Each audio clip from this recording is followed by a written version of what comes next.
Hi, welcome to Making Joyful Journals. I'm Anna G. I hope you're doing well today. Today we're going to be going through a flip through of this waterfall journal. So sit back and relax, grab a drink or a snack, and enjoy the view.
I didn't fill every pocket.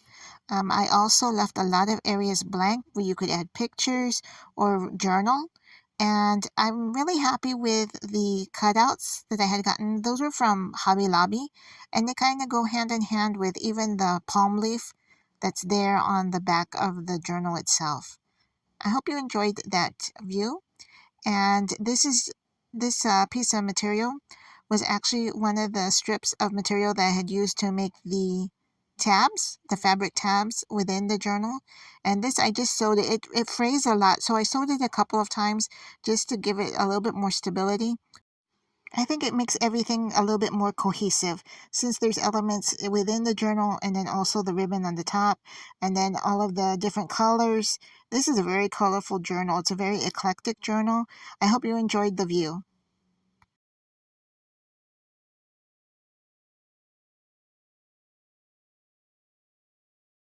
So I consider the waterfall journal completed, and I'm going to start looking at my next project.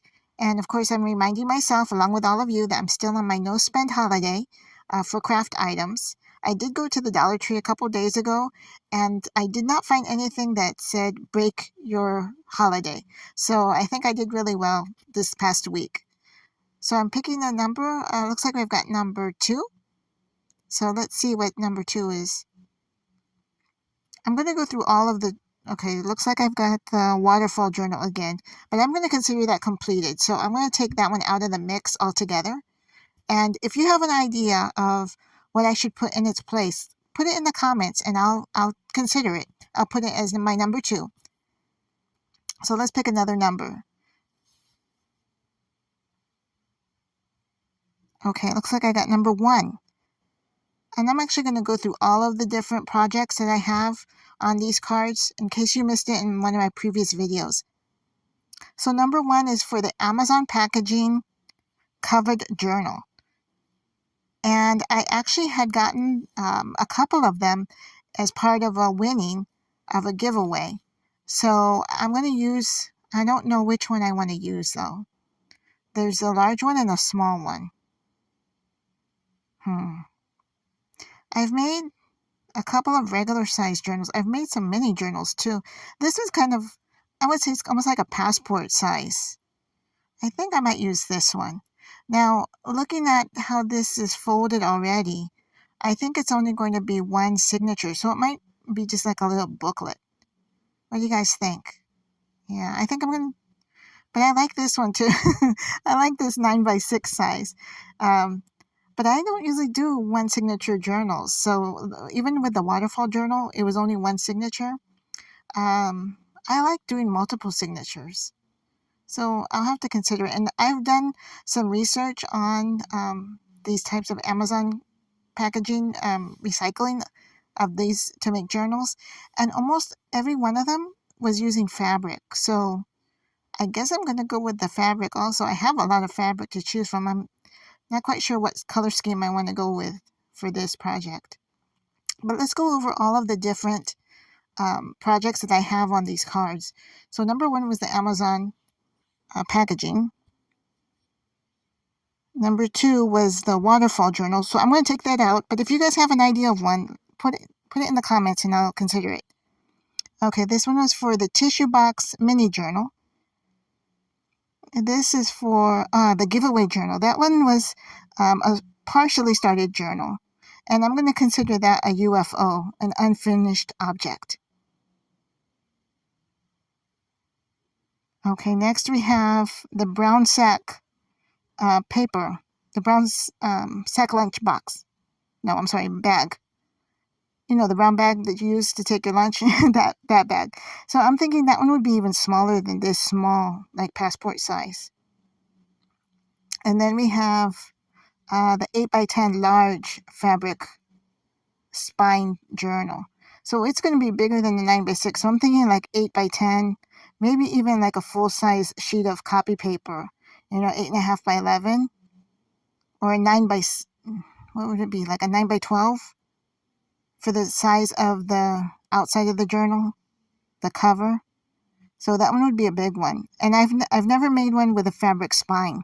So that would be quite a challenge. And I think that's why I put that on that card. And then we have, oh, of course, the denim lace cover journal. Now, I finished the journal itself, but I have not done any decorating. And then here is the all fabric journal. Everything would be fabric. And then we have the altered composition book. That one will be fun to do. And then lastly, I have the kawaii journal, which I wrote down a lot of notes of what could be considered kawaii. So guys, thank you so much for watching. Take care. God bless, and we'll see you in the next video.